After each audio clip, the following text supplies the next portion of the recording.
ওলাইছে বুলি কৈছে, মানে কিবা লক্ষণ ওলাইছে বুলি কৈছে, জেলতে ৰাখি থৈছে সৰ্বানন্দ সোণোৱাল হিমন্তহঁতক।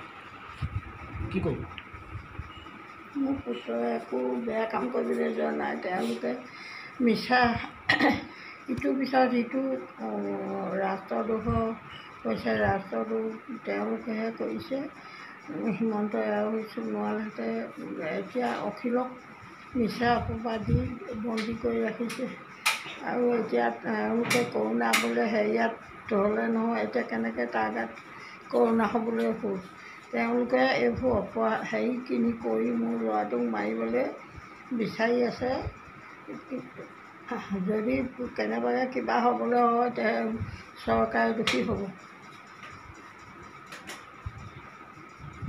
চৰকাৰ আৰু হিমন্ত বিশ্বই ইমান অনুৰোধ কৰাৰ পিছতো তেওঁলোকে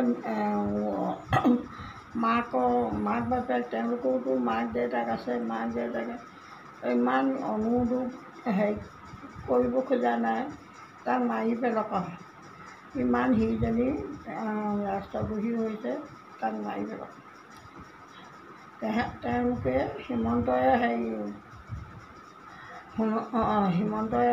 সোণোৱালে তেওঁলোকে ইলেকশ্যনৰ কাৰণে তাক মিছাকৈ ৰাখি থৈছে। তালৈ ভয় কৰি সি কিবা কয় বুলি তাক ৰাখি থৈছে। তেওঁলোকে লগ দেখ তাক উলিয়াই দিয়ক।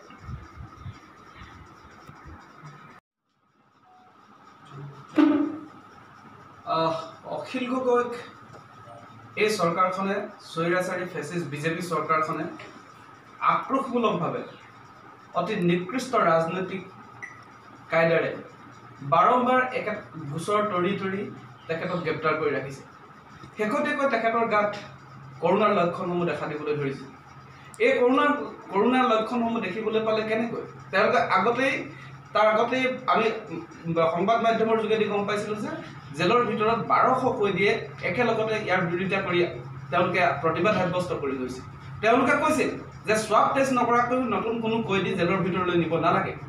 এতিয়া এই বিজেপি চৰকাৰখনে, এই স্বৈৰাচাৰী বিজেপি চৰকাৰখনে নিকৃষ্ট ৰাজনীতি কৰা সৰ্বানন্দ সোণোৱাল ডাঙৰীয়াহঁতে তেখেতসকলে কৰোণা বাহিৰৰ পৰা ভিতৰত নি অখিল গগৈক এতিয়া প্ৰাণে মৰাৰ তেওঁলোকে চিন্তা কৰিছে, প্ৰাণে মৰাৰ তেওঁলোকে চেষ্টা কৰিছে। আমি সৰ্বানন্দ সোণোৱাল ডাঙৰীয়াক স্পষ্টভাৱে এই কথাটো কৈ দিব বিচাৰিছোঁ। সৰ্বানন্দ সোণোৱাল ডাঙৰীয়া, ৰাজপাত আপুনি দীৰ্ঘদিন ধৰি খাই থাকিম বুলি ভাবিলে নহ'ব। আপুনি মনত ৰখা দৰকাৰ, বালিলৈ যি পাত খৰ সুগ্ৰীবলৈ হৈ একে পাত খৰ। অনাগত 2021 চনত আপোনাক ইয়াৰ উচিত প্ৰত্যুত্তৰ দিয়া হ'ব। তাৰ কাৰণে আপুনি সাজু হৈ থাকক।